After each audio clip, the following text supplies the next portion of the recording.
Spend the Sunday with us daw. Tama ni Pao. Hello guys. Nag-run out guys. Ang gasolina 1.2 lang. Pero 1.3 na po daw ito yung nakita. 1.2 lang.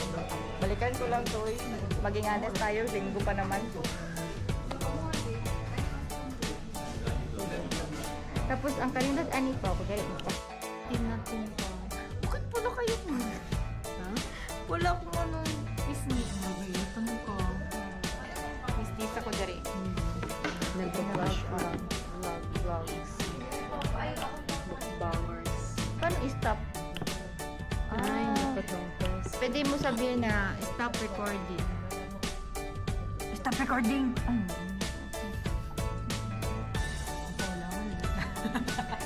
Stop recording! Hindi niya mag-intindihan na paano mag-stop? Long press yata to. Ay, hello. Ay, cancel recording. Dahil mo. Sorry. Hindi siya say. Better. Ito na kami. Mag-order na kami. But it's still recording. Still recording. Refreshing. Starting. Refreshing. Ano pa nakasabi? Naabutan kami ng brand out.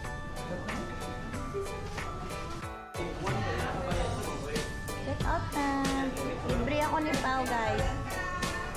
Would you like to try again, bro? Oh my God, unable to communicate. Doon na tayo mag-order.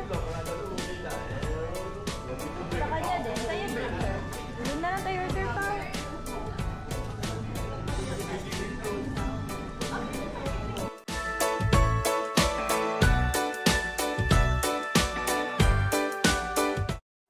Sorry guys, while waiting for our orders, inisip about sa camera.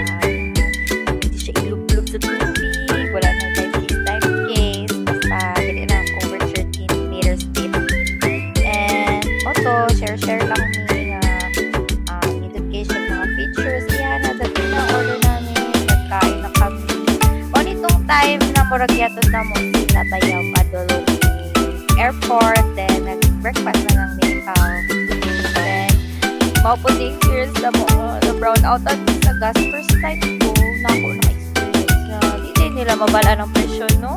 Sus, kung matiming lang gitunta to, kung hindi lang kita honest na, kuha na ako to. Kuha na ko rin bayad, pero after 3 times, so siguro bisig balik-balik dito sa Shell niya. Gusto na ko na mo bayad sa exact amount niya. Di ko kaano kay wala na po itong kahira. So, after 3 times pa dyan, may na lang dyan honest na guys. So, matok sa karma. Karma is a bitch kaya dyan. So, muna ni, kao na mi. Tanaw si Paula, hindi siya mahuman. Adik lang. So, ako, happy ko kumaman. Murot na kong rice. Ako, gusto pa na mong ipang chismisan ani. Mas bukit din yan sa Dugay din yan sa McDo. Si Paula, ambot say. Ala, si Paula lang sige gayo ba? O, ako lang sige kaon lang ko. O siguro dugay siya na magkaon. Pero mo na siya na gikan mig hatod sa airport pag gumala niya hatod ako siya pauli sa balay. And then wala gyapon mi na magkaon. Inom ako drinks. Oh, tapos si Paula nagkaon niya po siya with strawberry syrup. Syrup? Oo na. Tapos nag-share na sa mga work problems, family problems, and everything is a problem. Wala ko siguro yung time na na wala tayong problema. Pero at least natay someone to talk to na ma-release atong mga ka-stressan sa life and magaan-gaan ang loob. So, salamat kayo sa time, Paula. Pero I think over 2 months siya bago na post. So, Thanks for watching.